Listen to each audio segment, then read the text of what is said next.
Analisa Falas. Analisa Falas. Baik, mitra bisnis Pas FM, saat ini kita masuki sesi analisa falas dan untuk itu saya Benny Rahmadi akan berbincang-bincang bersama dengan trader dan analis pasar uang Bapak Rioli. Selamat sore Pak Rio. Selamat sore Mas Benny, selamat sore mitra bisnis.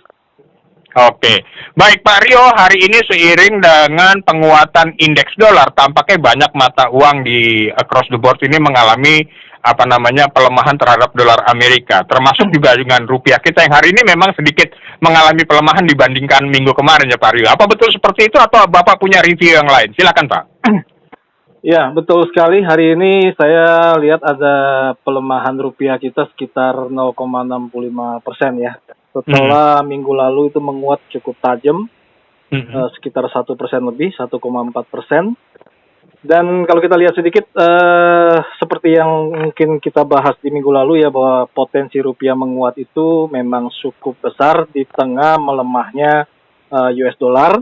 Dan pelemahan US dollar ini juga di-boosting di minggu lalu melalui rilis data ekonomi di Amerika yang kurang begitu baik, terutama yang pertama terkait dengan inflasi. Ya, CPI baik itu year on year-nya, baik yang inti atau yang tidak itu sama, semuanya turun. Kemudian kalau kita lihat di minggu lalu juga data penjualan retail di AS itu juga drop ya, artinya secara informasi data ekonomi untuk US sendiri sebenarnya kurang begitu baik. Namun kalau kita lihat pergerakan yang sudah berjalan sekian pekan ya, kalau saya melihat di sini ada pekan kelima ya, sudah minggu kelima itu terjadi pelemahan dolar juga penguatan rupiah kita. Dan kemarin terendah di 645 ya, sesuai dengan prediksi kita di minggu lalu 14650 support. Jadi sangat wajar kalau menurut saya hari ini atau minggu ini atau awal pekan ini terjadi koreksi ya, artinya pasar mungkin melakukan taking profit terlebih dahulu. Karena kalau kita catat dari penurunan di awal dia turun itu di sekitar tanggal awal Maret, itu sudah bergerak rupiah kita itu menguat sekitar 5,4%. Ya, artinya bagi yang holding position ini sudah cukup lumayan ya, 5 minggu menghasilkan 5 sekian persen, dan mungkin aksi atau gerakan market pada hari ini termasuk juga dolar dan mata uang global, saya lebih melihat ini adalah koreksi pasar. Dan koreksi pasar ini kira-kira akan sampai kapan? Mungkin 1-2 hari ini masih ada kemungkinan untuk terjadi koreksi. Kalau dari sisi angka, saya coba memproyeksi koreksinya mungkin akan mencapai sekitar 14.900-an ya, kalau untuk rupiah kita. Nah, kalau di angka tersebut kita melihat bahwa pergerakannya tidak lagi cukup kencang pelemahannya, saya kira rupiah kita masih berpotensi untuk menguat kembali dan mungkin bisa menembus angka 14.650-nya paling tidak di minggu ini sampai dengan Lebaran. Kenapa? Karena seperti yang saya bahas di minggu lalu, memang dari tahun ke tahun sebagai orang yang suka mengamati market pasar uang, memang menjelang Lebaran ini rupiah kita akan cenderung menguat ya, karena permintaan tinggi, kemudian perputaran juga tinggi. Ditambah kali ini didukung dengan fundamental ekonomi Amerika yang kurang begitu baik. Ya, jadi overall kesimpulannya untuk rupiah kita, saya melihat ada potensi koreksi 1-2 hari ini, tapi ada kemungkinan sampai dengan akhir pekan bisa kembali menguat lagi dengan target angka sedikit menembus di bawah 14.650 untuk penguatannya. Dan hal yang sama juga akan terjadi pada hard currency ini tampaknya Pak ya? Ya, saya pikir itu juga akan bergerak sama ya, terutama dengan data US ini yang tidak begitu bagus. Saya secara personal lebih condong adalah sell US dollar sampai nanti mungkin ada kondisi tertentu yang muncul ya, apakah ada kejadian-kejadian tertentu. Sejauh itu tidak ada, maka saya lebih memegang untuk pelemahan dolar.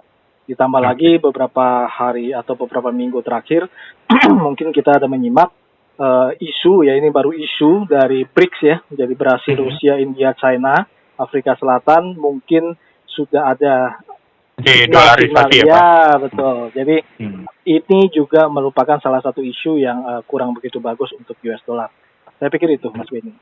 Oke, kalau kita melihat mengacu pada apa yang terjadi di market saat ini, memang koreksinya koreksi yang wajar. Pada harga emas juga terjadi koreksi yang wajar berarti ya Pak ya? Betul.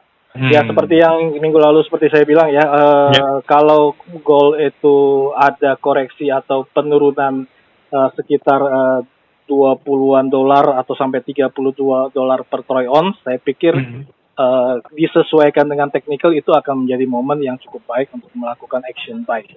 Saya kira sementara waktu untuk jangka waktu yang tidak singkat ya, dolar masih akan bertengger di atas 2.000 saya pikir. Oke, kalau minggu lalu kita tahu dolar sempat menyentuh level tertingginya 2035 kalau tidak salah, mohon dikoreksi kalau saya salah Pak ya, tapi paling tidak akan mengarah ke sana lagi atau bagaimana Pak? Ya minggu lalu sekitar 2047-an ya, 2047-an saya pikir ini akan bisa dilewati ya dengan kondisi yang ada saat ini ya. Dengan seperti saya bilang tadi, ini kan korelasi antara US dollar dengan gold ini kan korelasi linear biasanya.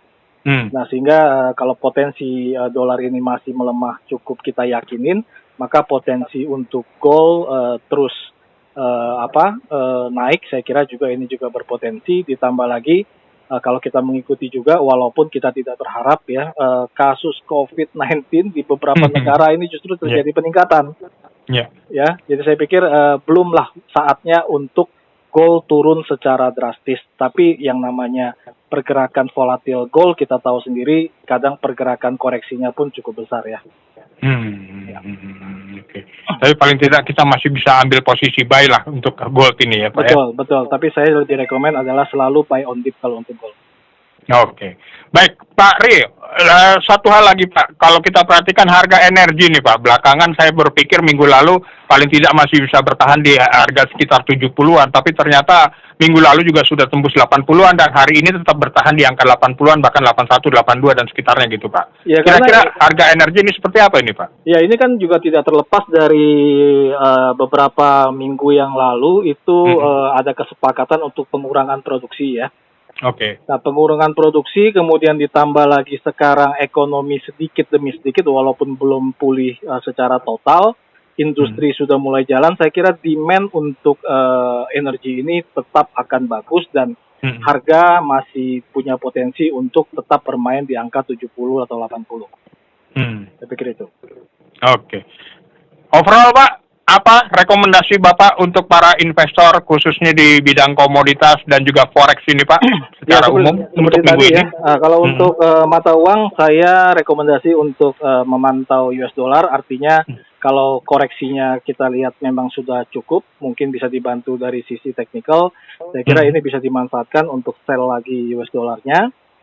Berkaitan juga langsung dengan market gold ya, seperti biasa market gold saya selalu melihat kalau market itu bergerak sudah 20-30 dolar per troy ounce ke bawah, itu momennya adalah cukup bagus untuk mengambil posisi buy. Ya, saya pikir untuk sementara seperti itu. Oke. Baik kalau begitu Pak Rioli, terima kasih atas informasi yang Anda sampaikan, pastinya sukses untuk Bapak ya Pak. Ya, terima kasih sama-sama. Oke.